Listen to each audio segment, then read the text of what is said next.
Non, ça signe pas ni l'échec militaire, ni l'échec moral. Évidemment, on va aller à la frontière polonaise.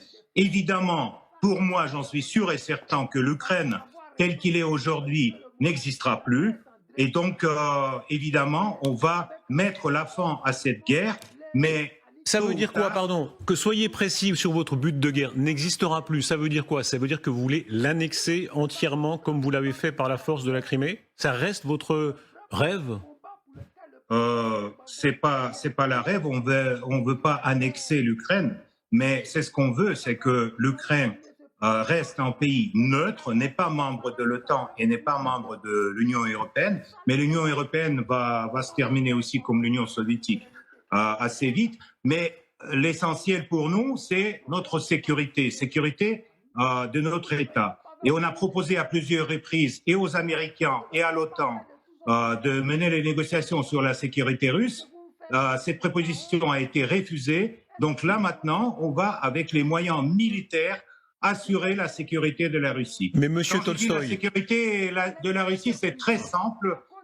Darius, c'est très simple. C'est que un missile qui part de Pologne vers la Russie, ça nous donne 10 minutes pour une frappe de réponse.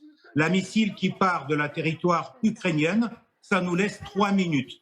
Donc, vous inquiétez pas, on va assurer la sécurité de notre pays. Tolstoï, Et l'opinion... encore une chose, si vous permettez, je juste, parce que j'ai entendu votre entretien avec Pierre Servan, donc j'aimerais bien souligner que plus l'Occident donne de matériel militaire à l'Ukraine, de longue portée, des missiles de longue portée, donc plus loin devra aller l'armée russe. Et il va y aller. Le problème, c'est que, comme vous dites, que la Russie a perdu la guerre, et cette illusion qu'il y a aujourd'hui en Ukraine et qui est partagée par l'Occident, malheureusement pour vous, ça n'est qu'une illusion.